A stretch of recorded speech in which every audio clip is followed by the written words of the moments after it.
My guy just built this for me. Ordered everything online, put it together.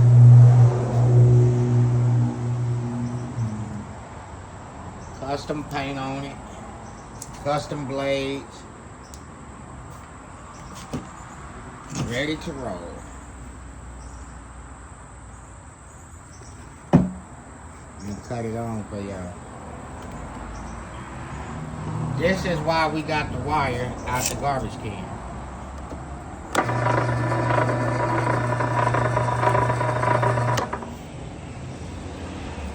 And this is the wire that we're gonna be stripping. I demonstrated in a little bit.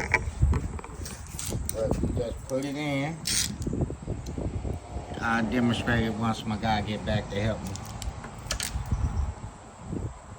Let's get to the money.